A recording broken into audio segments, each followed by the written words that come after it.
തമിഴ്നാട്ടിലെ 35 മന്ത്രിമാരിൽ 11 പേര് ഗുരുതരമായിട്ടുള്ള അഴിമതി ആരോപണങ്ങൾ നേരിട്ടുള്ള ആൾക്കാരാണ്. അവർക്കെതിരായിട്ട് വിവിധ തരത്തിലുള്ള അന്വേഷണങ്ങൾ നടക്കുകയാണ്.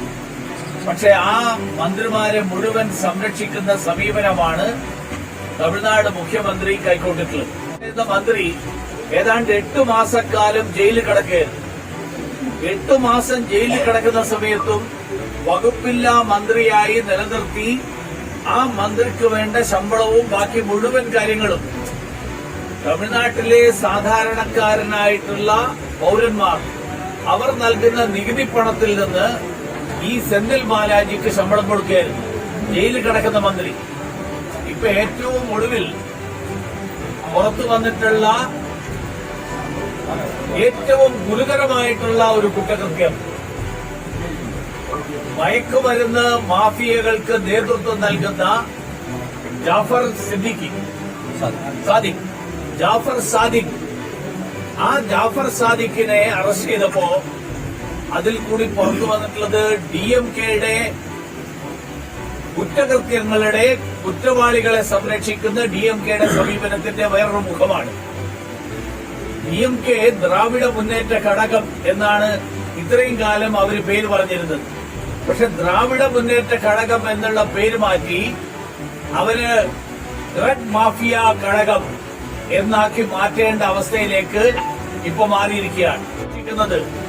തമിഴ്നാട്ടിലെ മയക്കുമരുന്ന് മാഫിയകളെ സംരക്ഷിക്കുന്നത് DMK സർക്കാരാണ്, DMK നേതൃത്വമാണ്.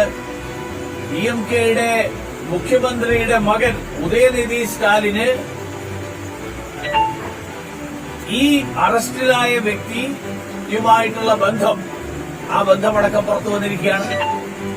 ഈ അറസ്റ്റിലായ ആള് DMKക്ക് സംഭാവന കൊടുക്കാറുണ്ടായിരുന്നു എന്ന് തുറന്നു പറഞ്ഞിരിക്കുകയാണ്. ഒരു രാഷ്ട്രീയ പാർട്ടിക്ക് ഒരു കുറ്റവാളി സംഭാവന കൊടുക്കണമെങ്കിൽ, ഒരു ക്രിമിനൽ സംഭാവന കൊടുത്തു കഴിഞ്ഞാൽ ആ ക്രിമിനലിന് ഈ രാഷ്ട്രീയ പാർട്ടിയിൽ നിന്നും സർക്കാരിൽ നിന്നും സംരക്ഷണം കിട്ടാൻ വേണ്ടിയിട്ടാണ് ഈ ക്രിമിനലുകൾ സംഭാവന കൊടുക്കുന്നത്. കുറ്റവാളികളും ക്രിമിനലുകളും ഭരിക്കുന്ന സർക്കാരിലെ പാർട്ടിക്ക്, ആ സർക്കാരിന്റെ നേതൃത്വം നൽകുന്ന പാർട്ടിക്ക് സംഭാവന നൽകുന്നത് വെറും ഔദാര്യമല്ല.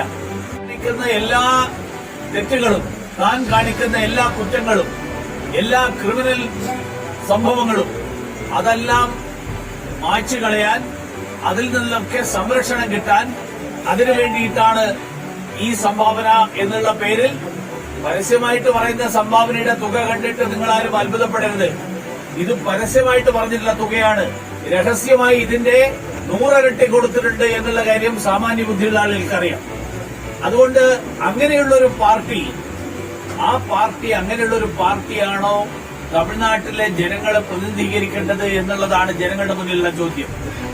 അക്രമവും അഴിമതിയും, കുറ്റകൃത്യങ്ങളും അഴിമതിയും അങ്ങനെ മുഖമുദ്രയാക്കിയിട്ടുള്ള ഒരു രാഷ്ട്രീയ പാർട്ടിയുടെ പ്രതിനിധിയെ തെരഞ്ഞെടുക്കണോ, അതോ ഈ നാട്ടിലെ ജനങ്ങൾക്ക് ക്ഷേമ പ്രവർത്തനങ്ങൾക്ക് നേതൃത്വം നൽകുന്ന, ഈ നാട്ടിലെ ജനങ്ങൾക്ക് പുരോഗതി ഉറപ്പുവരുത്തുന്ന പ്രധാനമന്ത്രി നരേന്ദ്രമോദിജിയുടെ നേതൃത്വത്തിലുള്ള സർക്കാർ, ആ സർക്കാർ തുടരാൻ വേണ്ടി ഭാരതീയ ജനതാ പാർട്ടിയെ പിന്തുണയ്ക്കണമോ എന്നുള്ളതാണ് ജനങ്ങളുടെ മുന്നിലുള്ള ചോദ്യം.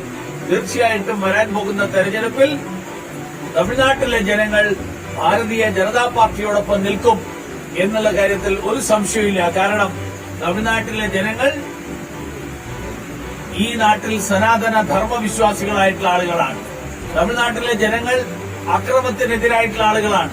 തമിഴ്നാട്ടിലെ ജനങ്ങൾ അഴിമതിക്കെതിരായിട്ടുള്ള ആളുകളാണ്.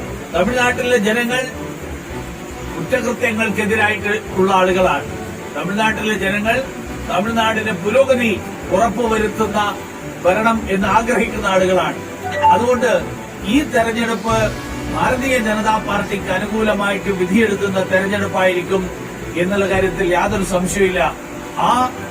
ഈ തെരഞ്ഞെടുപ്പിൽ അതിനുവേണ്ടിയിട്ടുള്ള പ്രവർത്തനങ്ങൾ ഭാരതീയ ജനതാ പാർട്ടിയുടെ നേതൃത്വത്തിൽ നടന്നുകൊണ്ടിരിക്കുന്നു. പ്രധാനമന്ത്രി നരേന്ദ്രമോദിജി തന്നെ തമിഴ്നാട് നിരവധി തവണ സന്ദർശിച്ചു കഴിഞ്ഞു. വരാനിരിക്കുന്ന ദിവസങ്ങളിൽ കൂടുതൽ സന്ദർശനങ്ങൾ ഉണ്ടാകും. செய்திகளை உண்மைத்தன்மையுடன் உடனுக்குடன் தெரிந்து கொள்ள தி கிரேட் இந்தியா நியூஸ் சேனலுக்கு சப்ஸ்கிரைப் செய்து எங்களுடன் இணைந்திருங்கள். எப்போதும்